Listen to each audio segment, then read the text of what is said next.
Hey there, James Gillum, student at SDI, week 6 for the revolver course, FTH 202. Today we're going to be talking about our last bit of piece of information. We're going to be talking about overall health pieces as far as what's important for health of the revolver. Part 2 is going to be talking about 10 different learning experiences that I've picked up during the class. And then part 3 will be unique features that I found on a double action revolver.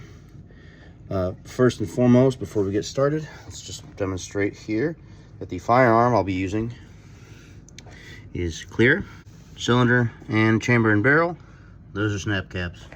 Let's get to it. All right, so let's talk about the general health identifiers of this revolver. So one of the things that's very important to the overall health of the revolver is the cylinder stop.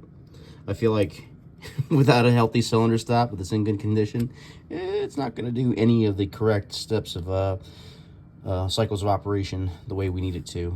Same to be said with your strut springs and trigger spring.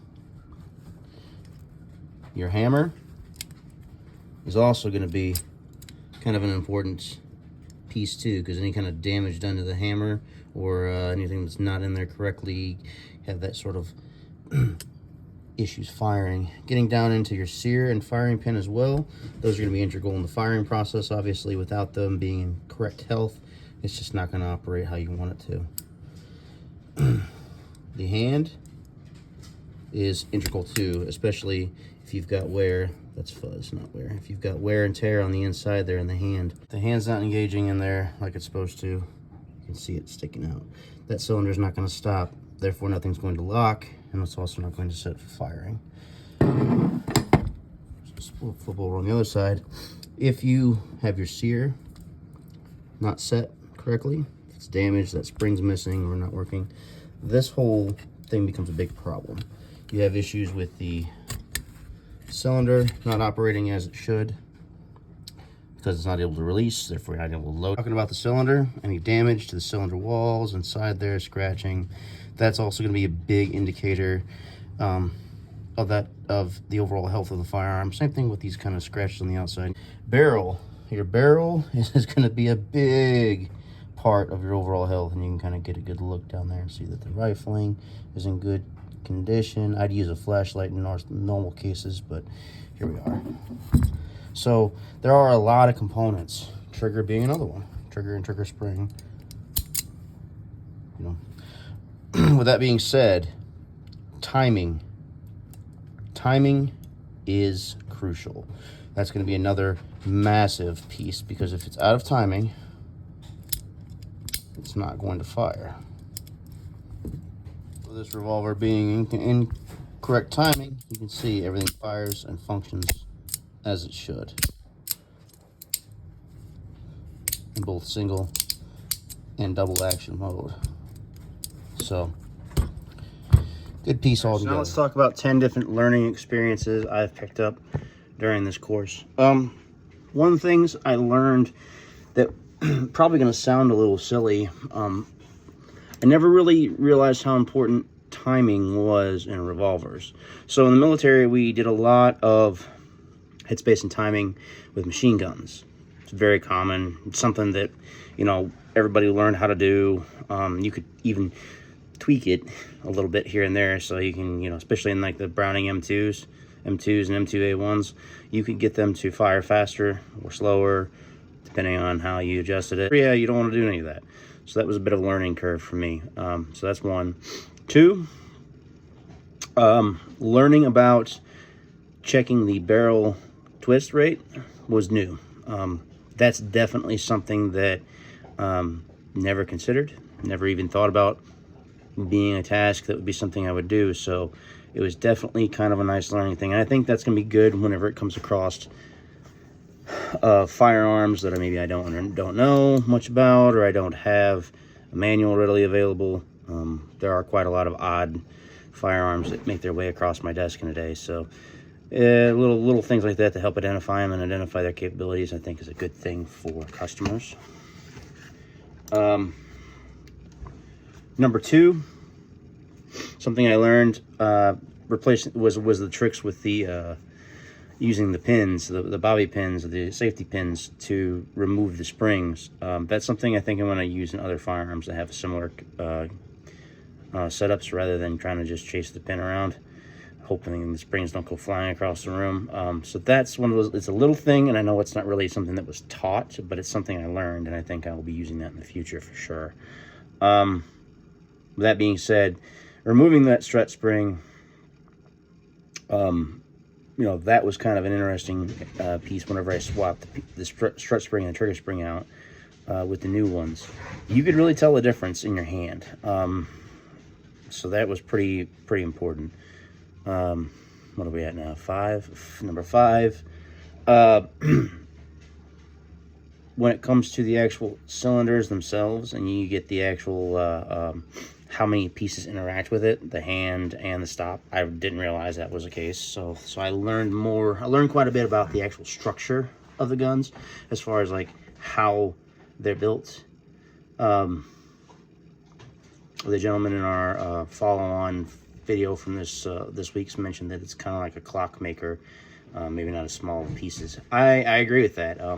There is definitely a kind of lot of knee bone connected to the hip bone, connected to the hand bone, connected to the, and it's all lined up to there. Now, granted, I understand all those things are all connected, but I'm not. That's why I'm a gunsmith, not a medic or a doctor. But so going into that too, using layout fluid, that's new for me too. Never used layout fluid before. I see its purpose. I see how useful it is to identify those high spots. Definitely something that is for when I start doing harder to find pieces and parts to replace curios, that kind of thing. I think that's something I'm going to use a little bit more, assuming that they're not overly susceptible to that, or the acetone to take it off. You can see on my guns currently the layout fluid's still there. I haven't taken them off. So let's see, we're at 7 now. A 7th thing that I learned about taking this apart was actually just the actual overall impressiveness of like how it's constructed. I think a lot of people expect the revolvers to be more simplistic than they are.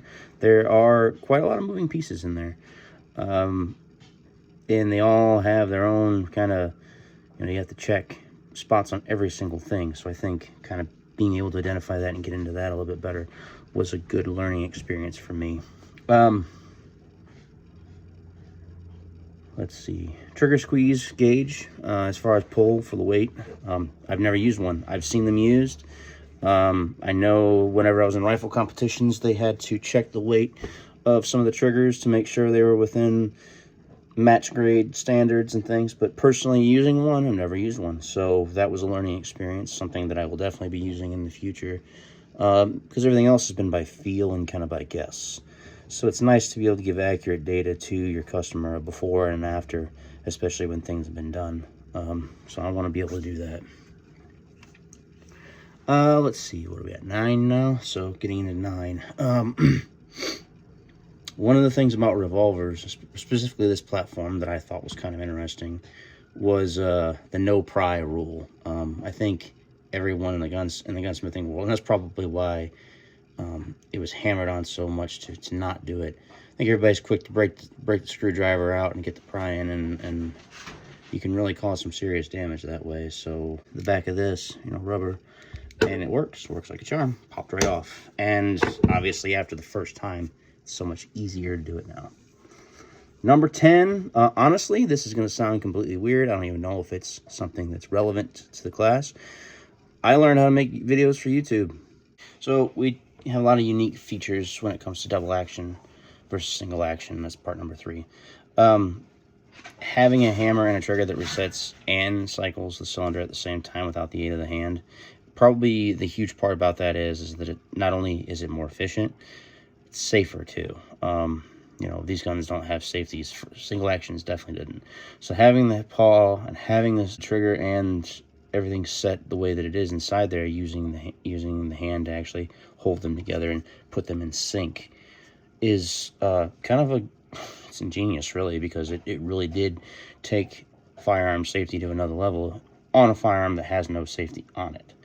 So I find that probably one of the most important things to mention about a double action versus a single action. And I own both. I own a single action as well, which I solely got just because I played too much Metal Gear Solid as a kid, and one of the characters in there had it. Now, a double action, of course, having that heavier trigger squeeze is another thing that's inherent to a double action only as a safety feature, one. And in the case of this firearm, it's double action and single action. So it gives you the option for a more seasoned shooter to be able to set that lighter trigger squeeze. Single action doesn't have that. So you have quite a few differences between double and single, from operations to the actual physical construction.